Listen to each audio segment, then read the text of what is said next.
লালমনিরহাটের পাটগ্রাম সীমান্তে ভারতীয় সীমান্তরক্ষী বাহিনী বিএসএফ এর গুলিতে মিজানুর রহমান নামে এক বাংলাদেশি যুবক গুরুতর আহত হয়েছেন। সোমবার সকাল 11:30টার দিকে উপজেলার পাটগ্রাম ইউনিয়নের রহমতপুর সীমান্তের গাড়িয়ারভিটা এলাকায় এ ঘটনা ঘটে। আহত মিজানুর রহমান পাটগ্রাম ইউনিয়নের রহমতপুর গ্রামের মফিজুল ইসলামের ছেলে।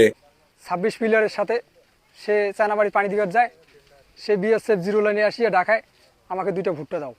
সে বাচ্চা মানুষ, 2টা ভুট্টো দিবার যেয়া তাকে ওই হাতে নেওয়ার সাথে সাথে গুলি করে। তা সে একটু চালাক ছিল বেশি, সে বসার কারণে তার বাহায় গুলি লাগে। যখন বাহায় গুলি লাগে একটু তাজওয়াল ছিল, ভুট্টা বাড়ির তল দিয়া দৌড় মারিয়া মনে হয় যে বাংলাদেশে এসে লোকজন উত্তেজন হয়। সে নাকি বিএসএফ ভুট্টা চাইছিল, সে ভুট্টা দিতে যাওয়ার কারণে তাকে গুলি করে দিছে, তার বাহায় গুলি করে দিছে। সে ওই গুলিবিদ্ধ অবস্থায় ভুট্টা বাড়ির ভিতর দিয়ে বাংলাদেশে ঢুকছে, তাকে আর নিয়ে যেতে পারে নাই। তাকে কোনো রকম নিয়ে এসে তাকে রংপুরে, পাটগ্রাম যাওয়ার পর রংপুরে গেছে। কিন্তু আমাদের ছেলে আমাদের ক্ষেত বাড়ি গেছে, ক্ষেত বাড়ি যাওয়াতে বিএসএফ ভুট্টা চাইছে,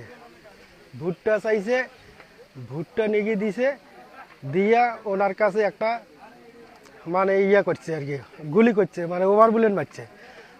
বিভ্রান্তিমূলকভাবে থমথম অবস্থা। আর এখন আমরা যেটা বুঝতে পারতেছি যে বর্ডার সীমান্ত এলাকায় অনেক অসংখ্য বিএসএফ তারা অবস্থান করেছে, শত শত হাজার হাজার। আমরা দেখতে পাচ্ছি এই এলাকায় ডাঙ্গার বাড়ি অবস্থিত, প্রায় শত শত বাড়িঘর তারা ফেলে চলে যাচ্ছে আর এক সাইডে। আর বাচ্চা কাচ্চারাও খুব একটা বিভ্রান্তিমূল্য পড়ছে, তারা কি করবে কি না করবে এরকম একটা অবস্থার মধ্যে পড়েছে। এ বিষয়ে পাটগ্রাম থানার ভারপ্রাপ্ত কর্মকর্তা নাজমুল হক বলেন, সীমান্তে বিএসএফ এর গুলিতে একজন আহত হওয়ার খবর আমরা পেয়েছি, তবে এ ব্যাপারে বিজিবির কাছে থেকে কোনো তথ্য পাওয়া যায়নি। ঘটনাস্থলে পুলিশ সদস্য পাঠানো হয়েছে এবং বিষয়টি খতিয়ে দেখা হচ্ছে। তবে এ ঘটনার প্রেক্ষিতে আরো একটি ঘটনা ঘটেছে। সীমান্তের কিছু লোকজন একজন ভারতীয় নাগরিককে আটক করেছে, যিনি বিজিবির হেফাজতে রয়েছে। ঘাস কাটতে গেলে